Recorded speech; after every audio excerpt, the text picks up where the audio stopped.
விஜய் டிவியில் ரொம்பவே சூப்பராக போய்கிட்டு இருக்க ஷோ தான் பிக் பாஸ். பிக் பாஸ் பார்த்தீங்கன்னா ரொம்பவே வந்து சூப்பராக போய்கிட்டு இருக்கு. ஸோ இதில் எப்போவுமே பார்த்தீங்கன்னா திங்கக்கிழமை வந்து யார் யார் வந்து வெளில அனுப்பணும்னு நினைக்கிறீங்களோ அவங்கள பார்த்தீங்கன்னா ஓட் பண்ணலாம். ஸோ இந்த மாதிரி ஓட் பண்ணி அவங்க ஒரு லிஸ்ட் எடுத்து வச்சுருப்பாங்க. ஸோ அதை வந்து மக்கள்கிட்ட காமிச்சு அவங்களுக்கு வந்து மக்களுக்கு யார் வீட்டில் இருக்கணும் இருக்கக்கூடாதுங்கிறதுக்கு ஓட் பண்ணுவாங்க. அந்த மாதிரி ஓட்டு ஃபில் பண்ணி எல்லாம் பண்ணி இந்த 1 வீக் பார்த்தீங்கன்னா அந்த ஓட்டு ஓடும். ஸோ அந்த மாதிரி யார் வந்து கம்மியான ஓட்டு வாங்கியிருக்காங்களோ அவங்க வந்து சண்டே வந்து அந்த பிக் பாஸ் வீட்டை விட்டு வெளில போயிடுவாங்க. இந்த மாதிரி தான் எப்போவுமே வந்து நடக்கும். வீக்லி ஒன்ஸ் வந்து பார்த்தீங்கன்னா நாமினேட் பண்ணுவாங்க யாரை பிடிக்கலையோ. ஸோ அந்த மாதிரி நாமினேட் பண்ணி உங்களை அந்த எலெக்ஷன் கரெக்டாக அந்த ஓட்டிங் வந்து வரும். ஓட்டிங் வந்து ஹை ஓட்டிங்லாம் வந்து நிறையாவே சில பேர் மக்கள் போடுவாங்க ஒருத்தவங்களுக்கு ரொம்ப பிடிச்சவங்களுக்குலாம். அப்படியே பார்த்தீங்கன்னா ஃபில்ட்ரு பண்ணோம்னா யார் அடியில் கம்மியான ஓட்டு வாங்கியிருக்காங்களோ அவங்க தான் வந்து வெளில போகிறது. ஸோ இந்த வாட்டி யார் வெளில போகிறாங்கன்னு பார்த்தீங்கன்னா நம்ம ஜெஃப்ரி தான் வந்து போகிறாங்க. அவங்க இத்தனை நாள் ட்ராவல் பண்ணதே பார்த்தீங்கன்னா ரொம்பவே சூப்பரான ஒரு விஷயம்னே சொல்லலாம். இப்போ இவரை பற்றி பார்த்தீங்கன்னா மக்கள் எல்லாருக்குமே வந்து தெரிஞ்சு போச்சு. ஸோ இவரை வந்து நல்லாவே வந்து தெரிஞ்சுட்டாங்க சோஷியல் மீடியாவை பொறுத்த வரைக்கும். இவர் பார்த்தீங்கன்னா ரொம்பவே சூப்பராக வந்து கானா பாடல்கள்லாம் பாடுவாங்க.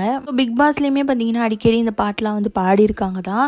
அது மட்டும் இல்லாமல் டாஸ்க்லாம் ரொம்பவே சூப்பராக வந்து பண்ணிக்கிட்டு வந்தாங்க. இவங்க வந்து வெளில போகிறது கொஞ்சம் கஷ்டமாக தான் இருக்குது. எப்படி இருந்தாலும் யாராச்சும் ஒரு ஆள் வெளில தான் போவாங்க எப்படியா இருந்தாலும். அந்த மாதிரி இந்த வாட்டி ஜெஃப்ரி தான் வந்து போகிறாங்க. கண்டிப்பாக ஜெஃப்ரி போகிறத பார்த்தீங்கன்னா சௌந்தர்யாலையும் ஜாக்கியாலையும் பார்த்தீங்கன்னா ஏற்றுக்க முடியாத ஒரு விஷயம்னே சொல்லலாம். ஏன்னா அவங்கலாம் ரொம்ப வந்து க்ளோஸாக இருப்பாங்க அந்த வீட்டில். இதை பற்றி நீங்கள் என்ன நினைக்கிறீங்கிறத கமெண்ட் பாக்ஸில் கமெண்ட் பண்ணுங்கள். நம்ம சேனலை சப்ஸ்கிரைப் பண்ணிக்கோங்க. தேங்க்ஸ் ஃபார் வாட்சிங்.